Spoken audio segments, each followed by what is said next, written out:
When you become an intern, the first thing is you expose yourself to a lot of HIV. Yeah. And we're talking about whether you prefer HIV or diabetes. And like in my first or second week, I pricked myself. Unfortunately, funny enough, the next day the patient died. I thought I was going to have to wait a bit, maybe 3 months or so. I even got dreadlocks and I had to remove them before internship. To just the general public, doctors in general, what are the Gen Zs, what are millennials going through with this field of medicine? Today's amazing guest is a man of tremendous achievement, Dr. Steven Gichuru, a plastic surgeon resident, a clinical researcher with specific interests in the field of breast cancer and molecular surgery. Daktari, how is it that these public facilities are dependent on a resident's skill and work ethic and yet not able to pay them? These level 6 hospitals and level 5 hospitals where people are specializing need to compensate these people who are working, these residents who are working in this. Do you think it will ever happen? That is the hope. That is. I'd want to understand. There is no pay. You're working. Yes. You're in school. How do you survive?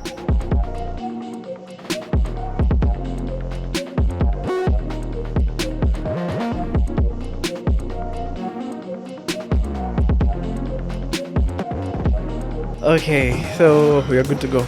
Welcome, beautiful ladies and gentlemen. Welcome to the Laughing Lab Coat. As usual, I am your host, Dr. Muhyiddin Mohammed. You can as well call me Mo the MD, Dr. Mo, all of them, they're fine. We noticed that we are close to hitting the 1,000 mark subscribers. Thank you for that. We genuinely appreciate you for it.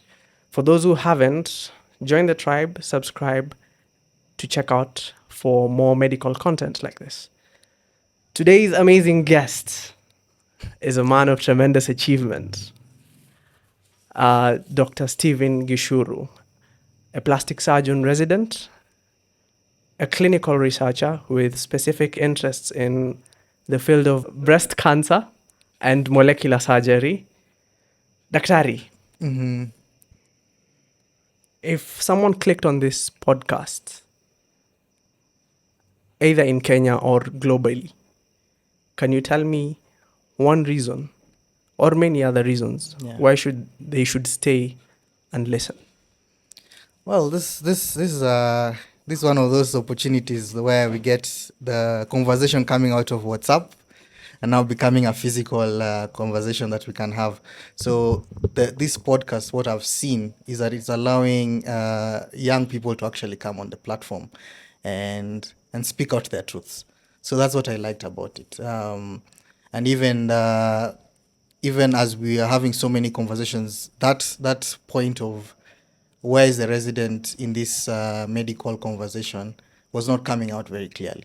So it gives the young people the ability to listen, to understand what's going on, and at the same time, what you realize is that majority of people around our age are actually coming back to school.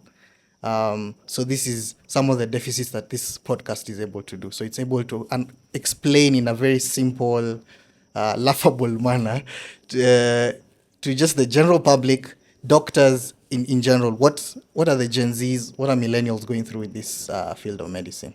Yeah. Wow. Well, that's well put. I think the whole story starts from 2017, ideally not today, because there was a whole agreement that was supposed to have happened, and the government now says we do not recognize that thing, we want to renegotiate it. That's where it all started from. Yeah. How does it affect the current resident practicing?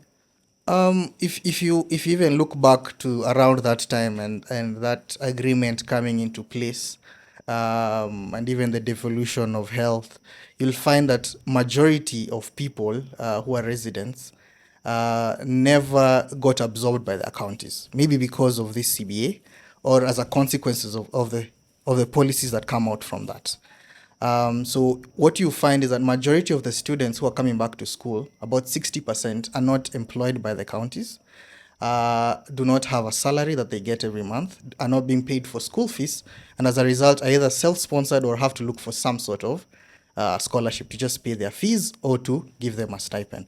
So with that CBA that happened, we ended up in a situation that affected residents in that particular way. Yeah. And coming to your point, we all know that a hospital Yeah.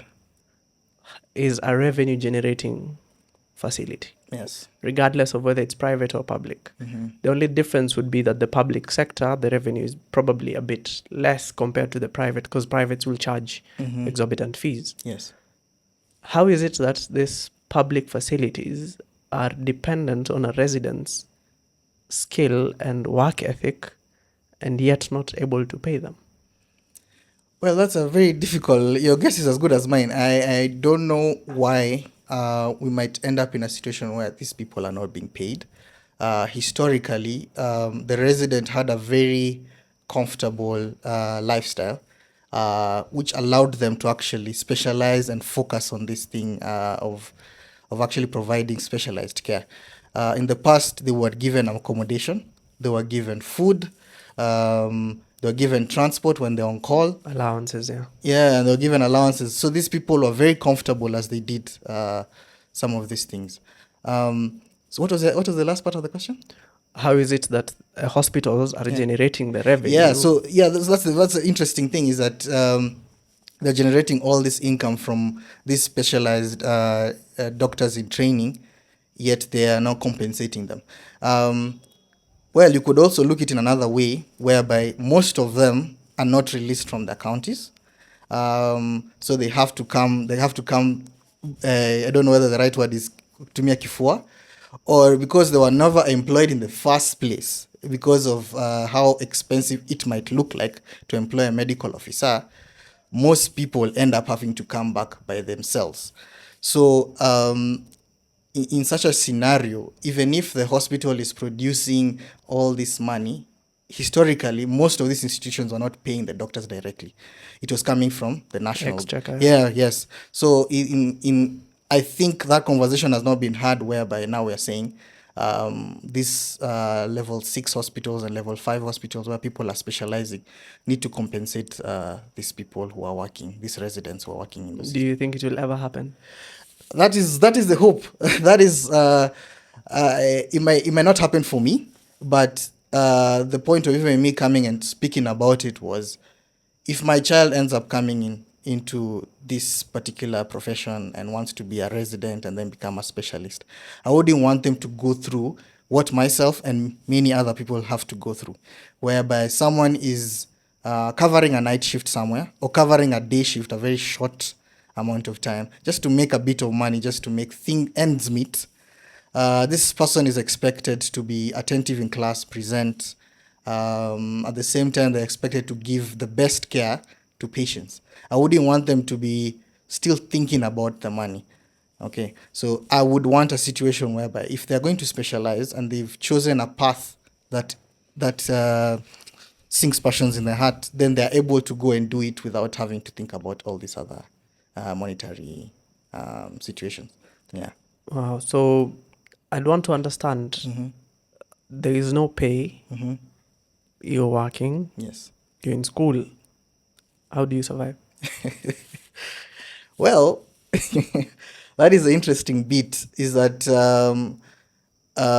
what you tend to happen is that when you join school, when you go through the interview process, majority of people tend to actually be ready to come back to school, but things unfortunately change, especially in second year, third year, and all that stuff. So you find that most people at that particular point now need to start looking for another extra source of income. Either they start a business and start selling mandazis and chips and all that, or this person now starts looking for locums where they can either do outpatient, ICU. Most tend to prefer inpatient, but they can only do it at night. Certain level. Yeah, so you find that this person, because of that, they tend to lose a huge part of their life.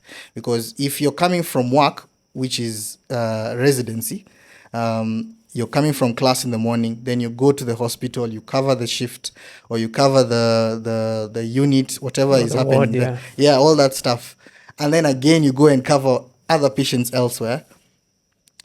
Then that person is missing a bit because that person cannot, there's some things that they'll have to miss out on so that they can actually now pay their bills. And then you find that unfortunately, most of these people have to live in a way that really does not, I don't know whether the right word is, makes sense for their level of education and what they're actually able to do for the community.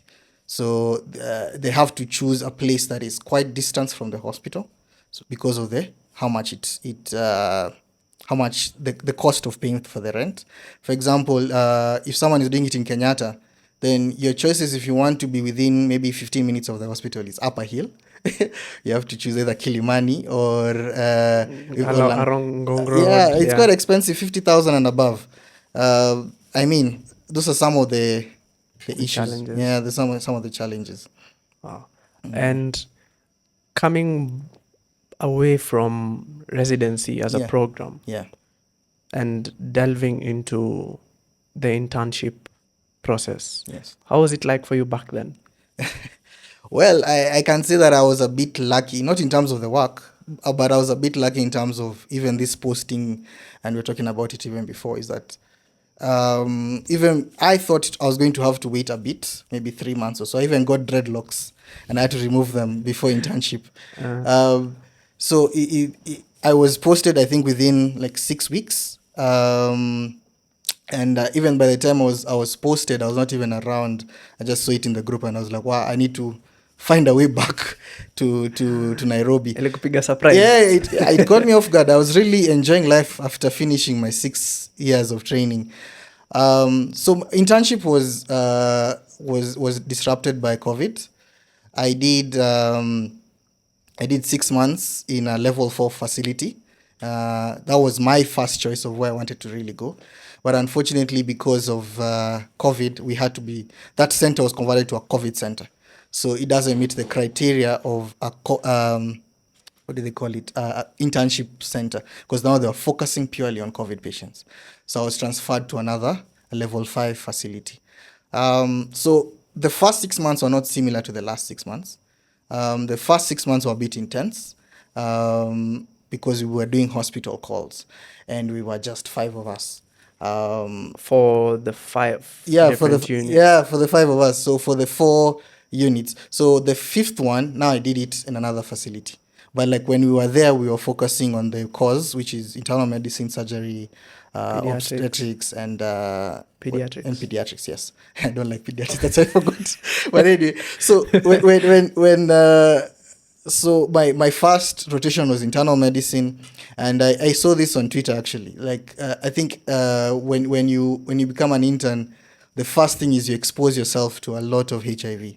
Yeah. And we're talking about whether you prefer HIV or Diabetes. and like in my first or second week, I pricked myself with one of these patients were in stage 4, quite sick, and they were getting an intravenous line fixed every day. And the facility itself did not have a central line, so we couldn't put something that was that was pattern. that would lack. Yeah. Yeah, exactly. So every day we had to fix a line. It was difficult. So unfortunately, this one day I pricked myself, and unfortunately, funny enough, the next day the patient died. So it was very sad. So we were trying to keep the patient alive, and that happened. So we really exposed ourselves a lot, and where I was, there was a lot of HIV for some reason. So that was internal medicine, and then obstetrics. Obstetrics was quite fun actually. When I was in undergraduate, it did not correlate to what happened in internship, because in undergraduate I didn't find it that interesting, but when I was there operating and ectopics and all these emergencies, it was quite interesting. So the calls, as I was saying, in that hospital were hospital calls, and so what we used to do is that you cover Monday, you do the call on Monday, and then you cover the entire weekend. And I shared with you a photo where we had been operating the entire night. Yeah. So I was with my medical officer, and he was observing and watching, making sure that I was not attaching the ureters to the bladder and whatever's, because those things happen when you're tired. So that particular night, for some reason, it was Saturday. At 5, they already started calling me for emergencies, RTAs, because unfortunately it was next to the highway. Those RTAs, internal medicine is calling you for this and that. Pediatrics, the babies So wait, like because my internship was a bit different. Yeah. If you're in internal medicine, the patients you'd be called for was internal medicine. No. Yours was kila kitu. Kila kitu. So we started looking at how the internship experience is. Yeah. And your specific experience and how it was with you doing one department during the day and covering 4 or potentially 5 departments Units, through the night. Yeah. Because psychiatry bado unaweza pata, pediatrics bado ulikuwa unapata, obs ulikuwa unapata, surgery ulikuwa unapata, Yes. and IMED bado ulikuwa unapata. Yes. And for me, and I think for you as well, back then, without this whole government coming in and saying tunapunguza mshahara by 91%, Yeah. you always looked forward to that paycheck coming in. Asema, Yes. yes, at least I earned this. It's not like you're there for free, but you actually worked for it 24/7. You'd be called, daktari kuna line, ward 2, you are there, umeshika simu. So looking at this intern now who is coming in, doesn't have something to look forward to in the paycheck that would come, what would you tell them? Well, it's an unfortunate situation to be in after you've sacrificed so much. But also, what does that lead in terms of the quality of doctors that you're going to end up getting? This person that needs to get this qualification so that they are registered, if you're not going to pay them, and remember that even that amount that we are throwing out there is not actually enough. We'll just be honest. That, as I said before, I pricked myself twice during internship with a HIV patient. One during internal medicine, and another one while operating in the middle of the night. So are you really compensating this guy enough? Is that even that risk allowance that is there? Is that really enough? Yeah. So it'll discourage. I had the opportunity in my second place of where I did my internship. There are some individuals who are not paid, and for some reason the clinical officers are not being paid, the interns. So these individuals are not getting any cash, so they can't work after 5. So what's going to happen to healthcare? I mean, everything crazy or interesting happens after 5 for some reason. True. So what's going to happen? Medicine is not like these other things where after 5. I stayed with my aunt for like 2 months because I was doing my external rotation in another county. And she couldn't understand why I'm leaving the house at like 9 p.m. to go sort out a burn patient or whatever. It doesn't comprehend. They're like, isn't there someone else? I'm like, no, I'm the one who has to sort it out. You get? So what is going to happen to that intern who has to sort it out in a particular county, in a particular level 4 hospital? If you're not going to pay them, then would you really expect them to come at night? Does it make sense? Not really. Yeah, you don't expect them to come at night. If you're not paying them, then you'll find that most of the things that they're supposed to do, they wouldn't do. So you'd had like some of those clinical officer interns would even refuse to fix a catheter. They say, hey, you're an MO. Hey, you're an MO. Go fix. You're being paid at least. So this is what's going to happen, unfortunately. Not for everyone. The passion is there, but when you're not being compensated for the grievous work, that's what tends to happen to some of these things that people now try. Even in medicine, you find that if someone is not being paid enough for a locum, and I've experienced this, because her shift or that person's shift was between 7 and 7. At 7, she closes the consultation room and just sits. Of course, that's wrong. But that's what tends to happen when you're not compensating someone the right way. And you're taking advantage. That's what will tend to happen. These guys might not do it intentionally, but that will be some of the reaction. And we'll end up with a quality of healthcare that might not be optimum because of that. Yeah, that's true. I think you've talked about the point where internship, should it be equated to other kinds of professions where you close your time from 8 to 5? Well, unfortunately, our jobs are not that. Time specific. Yeah, it's very okay. Maybe entering work. Sometimes you find that most hospitals start at 8. But you can't really equate it to another profession. And the same way, even the engineers and the architects cannot really be equated that easily because they do different things. The unfortunate thing is that the way we work is more in a continuum. If a patient comes in at 5 and your shift is supposed to end at 7, but you've not really stabilized the patient, sometimes you might end up leaving at 8, even if the person who relieved you has already come, because you need to help out and sort out that particular problem. So it's very difficult to say, give us a time shift of 8 to... Yes, we have the rotas, but most of the time what you find is that some people tend to extend even 30 minutes, 40 minutes. If you're lucky, someone removes you and there's nothing happening, then you can leave. Yeah. And people are we've touched about other professions, Yeah. architects, engineers, Yeah. and during the internships, Yeah. them earning meager pay. Yes. On Twitter there was a battle where everyone was coming for the doctors saying, Yes. pesa yenu ipunguzwe. Yeah. And do you think it's a case of punguza pesa ya daktari, or it's about them to level up? Because a skilled worker in Kenya is not being valued, and that's what we see with this government. Do you think it's time for them to step up? I personally believe like there's a trend now, as in, and I even asked on my Twitter, there's a trend of where we're not really valuing these noble professions for some reason. I don't know why. Maybe because people are seeing that there are easier paths to make a lot of money with minimal effort. I think for those professions, they have their societies, Law Society of Kenya. They have the authorities. They have all those things that speak for them. They should go and direct it to them. Go and say, okay, fine, I'm an engineer intern. How comes I'm being paid X amount?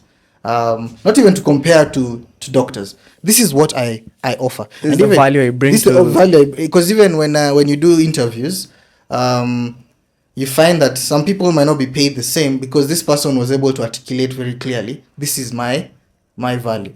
And that's what the doctors are doing right now. They're telling them, this is my value. This is, if I don't come and do X, Y, and Z, this is what you're seeing. And as doctors, we cannot get distracted by that. I cannot start campaigning for lawyers. I cannot start campaigning for engineers. I work with them on a personal level because I can't do those things. But it's, for me, I will focus with KMPDU and that's where I'll take the body and the union. I'll take to your union and ask them why me I'm not being paid well. Exactly. So that's what I think. Wow. And we've touched on the pay. Let's look at plastics now. Yeah. Why plastics? Plastics. Plastics is what do you call this? I wanted to do plastics for a very long time. Actually, that's why I joined med school. I didn't know there were so many things I had to do in between before I've not even reached, and I had to make it. I've not yet reached. Actually, quite junior. But for a very long time, I really was very interested in what do you call this? Being able to modify people. I found it very interesting. I saw it on TV. Got very, very, like, it kept coming back. And even funny enough, those are the things that would stick out even in classes, like when you're having surgical or even dermatology classes. Those are the interesting things that would capture my attention. So even the first time I went to theater, we were doing breast surgery. And funny enough, it was a urologist in theater, not operating, but he was just moving around. Yeah, he was moving around. Maybe he was supervising some of the residents. And he was like, breast surgery is cosmetic surgery. He kept repeating it. And then he's like, Gichuru, what do you think? We've removed the breast. What do you think we're going to do with the rest? Mm-hmm. So, like, with such you go back and you start reading and you're like, oh my God, there's actually a way you can restore the form and the beauty and the mound of the breast using your body tissues, even implants and all. So I got engrossed into the whole thing. So I couldn't wait to finally join the program. For me personally, that's what I've always wanted to do. Interesting. Mm-hmm. Me, I also wanted to do plastics at some point, but I had to take a different path. Yeah. Because this is my first calling. Okay. And looking at it from seeing a very borderline like invisible, huwezi ona, like a scar always impresses me. Hauoni, una mtu amekatwa lakini hauioni vizuri. Yeah, that's what we aim for. Yeah. There's one consultant in Wasingishu who keeps reminding me that your scar, you have to, patients remember you by your scar. So that's a goal. We hope that we can provide such minimal things. There's one point I forgot to ask you about earlier, which is we've seen residents showing that they're actually working long hours. Why is it that their pay issue is coming up now? I personally believe this is actually the right time to have these conversations. I wouldn't say it's a taboo, but it's somewhat difficult for you to bring it up. Money is usually a very touchy subject, and no one actually wants to openly say it. And even when you join school, you declare that you're actually ready to come back to school, whether you're self-sponsored, whether you're being paid for by the county, and all those things. So the as I was saying, I think, as I said before, historically most of these institutions were not paying residents, and what used to happen is that you're posted by the government, you go back to school, and they would sort you out.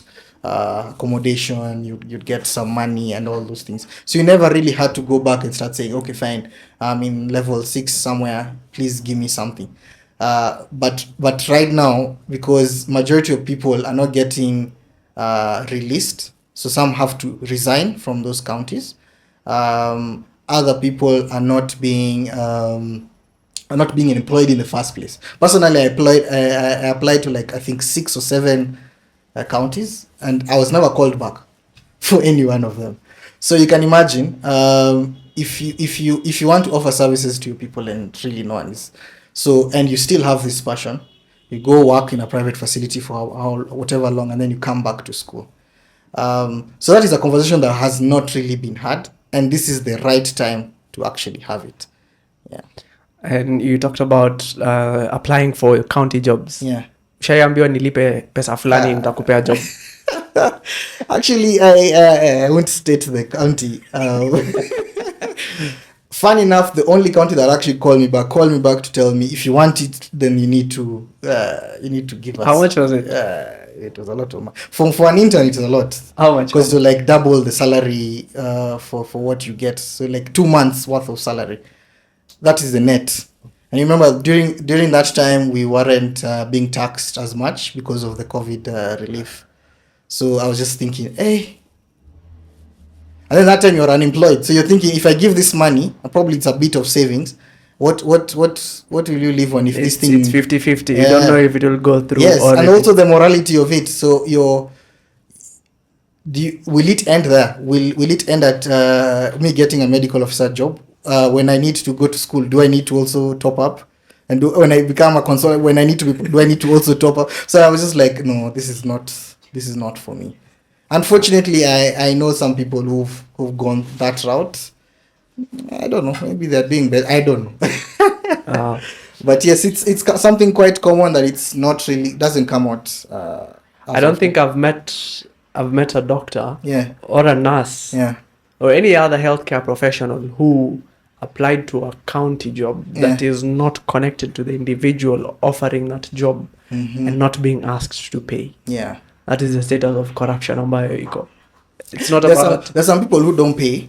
I saw something the other day that 113, there was some element of fraud in some procedure, and there were like 130 doctors who applied for that post. So if it's 113, so that means 17 got them the right way.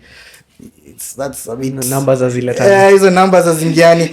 So like, but if you think about even in private, for you to get a job in a private hospital, you may not pay, but you still have to know someone. To hook you up. To hook you up, which is there in every profession.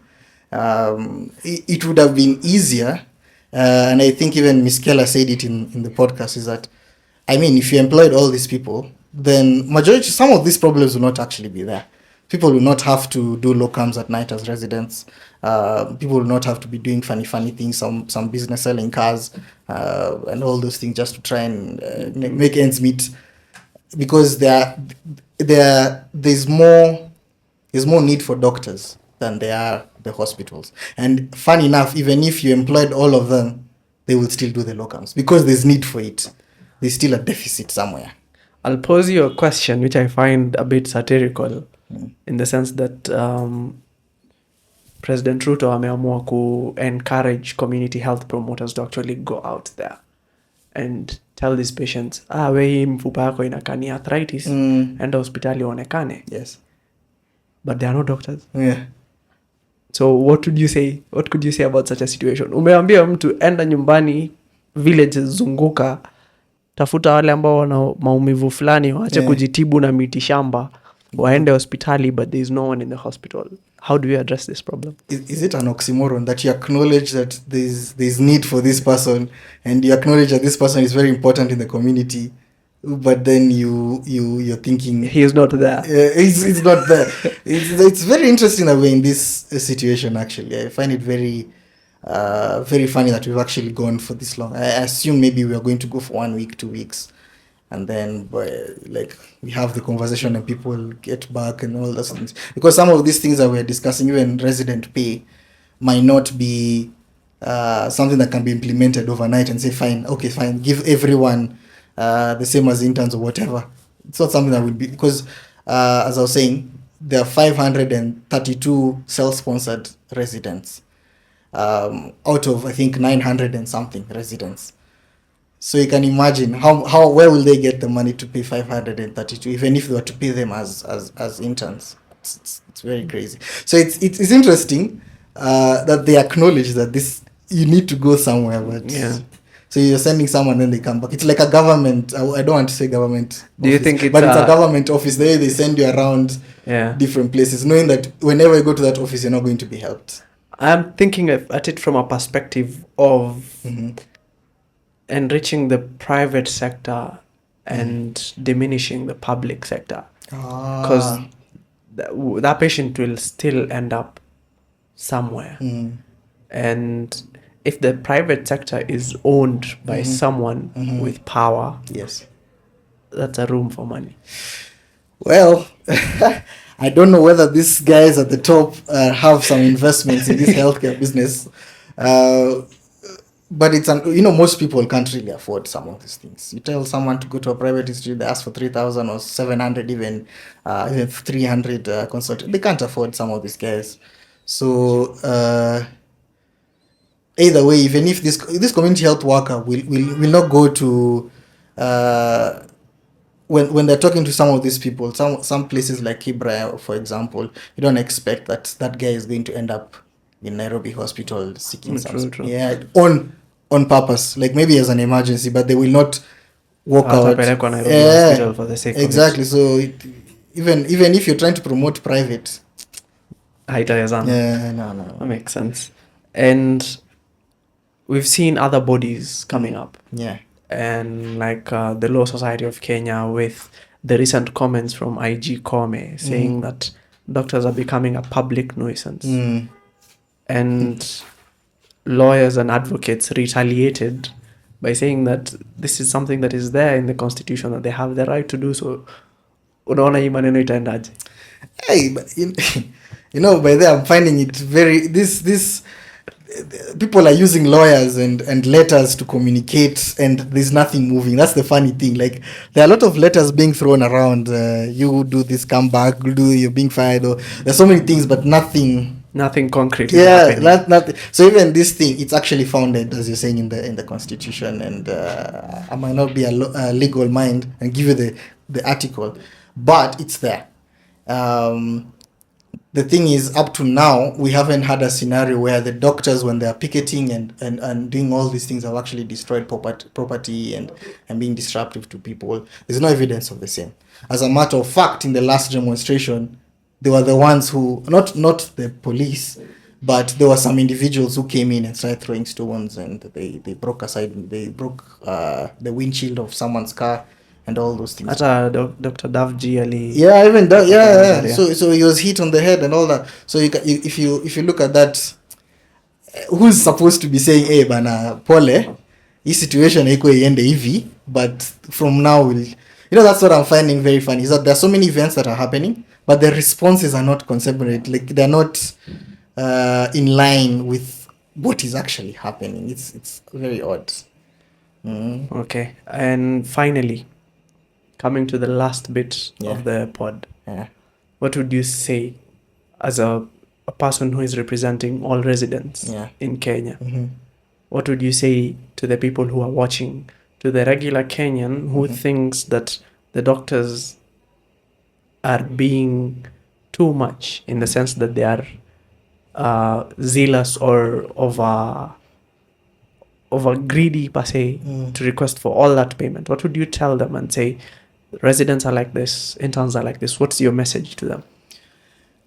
This individual that you meet in a level 4 facility, whether it's in Kilgoris or in a level 6 facility, which is a resident most of the time,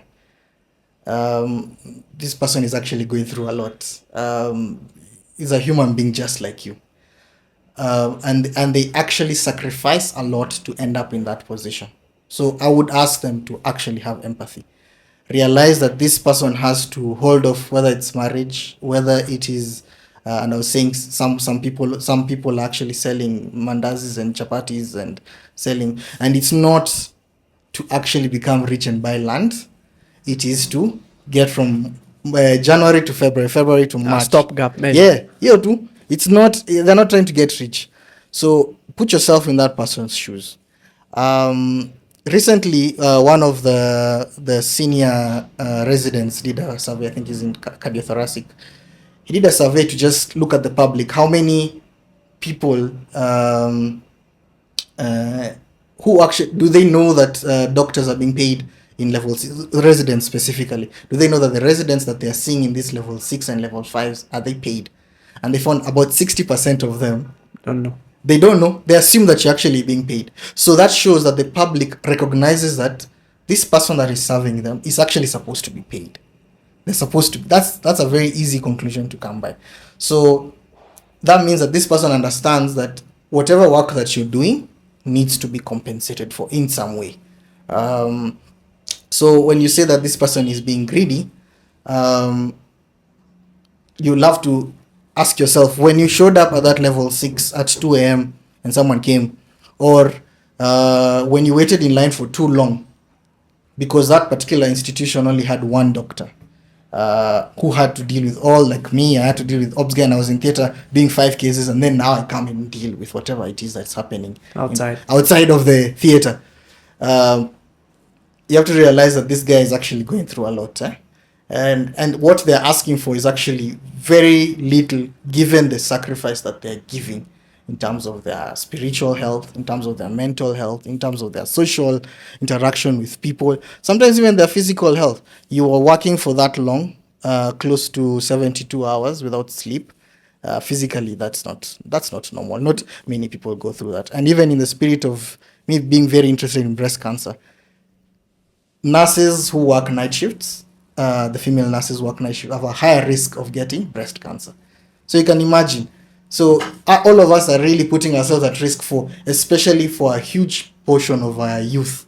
From the moment you finish uni at 22 or something, 24 there, all the way until 35. This guy is doing night shift, is doing crazy hours. You just need to put yourself in their shoes and just understand. Wow, that's well put, Doc. Yeah. This was an eventful episode once again. Thank you. We've come to the end of the pod. Again, I'd like to encourage everyone who is watching that let not the conversation stop today.